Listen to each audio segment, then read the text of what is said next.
கோவை மாநகராட்சியின் வளர்ச்சிப் பணிகளுக்காக 2378 கோடி ரூபாய் நிதி ஒதுக்கீடு செய்து அடுக்கடுக்கான வளர்ச்சித் திட்டங்களை அறிவித்துள்ள முதலமைச்சர் செல்வி ஜெயலலிதாவுக்கு கோவையைச் சேர்ந்த பொதுமக்களும் தொழிற்துறையினரும் தங்களது நெஞ்சார்ந்த நன்றியை தெரிவித்துள்ளனர்.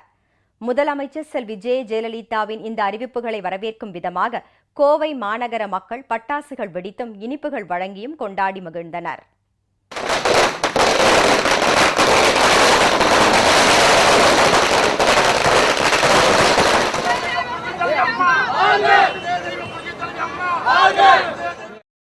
தமிழக முதலமைச்சர் மாண்புமிகு அம்மா அவர்கள் கோவைக்கு உள்கட்டமைப்பு வசதிக்காக 2300 கோடி ரூபாய் ஒதுக்கியுள்ளார்கள். மல்டி லெவல் கார் பார்க்கிங் அமைப்பதற்கு கோவையில் 3 இடத்தை தேர்வு செய்துள்ளார்கள். 80 கோடி ரூபாய் செலவிலே இதை அமைக்க உள்ளார்கள். பொதுமக்களுக்கும் எங்கள் அங்கத்தினருக்கும் இது மிகவும் உபயோகமா இருக்கும் என்று கூறி இந்த திட்டத்தை வரவேற்று அம்மாவுக்கு நன்றி.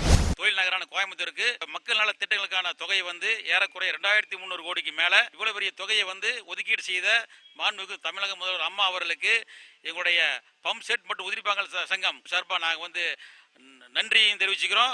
புதிய பஸ் நிலையம், பார்க்கிங் ஏரியா எல்லாம் கட்டுறாங்களாமா அம்மா, அதுக்கு நிதி ஒதுக்கி இருக்கிறாங்க. இந்த திட்டத்தை அறிவிச்சிருந்த அம்மாவுக்கு கோடான கோடி நன்றி. அறிவிச்ச திட்டம் கோயம்புத்தூர்ல இருக்கிற மாநகரில் இருக்கிற அத்தனை நெரிசல தீர்வு கண்டிருக்காங்க. இந்த திட்டத்தினால நாங்க கோவை மக்கள் ரொம்ப சந்தோஷப்படுறோங்க. அது போக எண்ணற்ற திட்டங்கள் தந்த முதலமைச்சர் அம்மாவுக்கு நன்றி. கோவையில் இருக்கக்கூடிய ஜவுளி தொழிலாகட்டும் சரி, என்ஜினியரிங் தொழிலாகட்டும் சரி, இந்த ஜுவல்லரி ட்ரேட் ஆகட்டும் சரி, இது மாதிரி இருக்கக்கூடிய வெளிநாட்டுக்கு ஏற்றுமதி ஆகக்கூடிய தொழில்கள்லாம் வணிகம் பெருகும். அதே போல அடிப்படை வசதிகளை உருவாக்குவதனால் இங்கே கோவையிலே மக்களுடைய வாழ்வாதாரமும் வாழ்கின்ற நிலைமையும் உயரும். தமிழக முதலமைச்சர் அம்மா அவர்கள் அறிவித்தமைக்காக தென்னிந்திய பஞ்சாலைகள் சங்கம் சைமாவின் சார்பிலே என்னுடைய மனமார்ந்த நன்றியை தெரிவித்துக் கொள்கின்றேன்.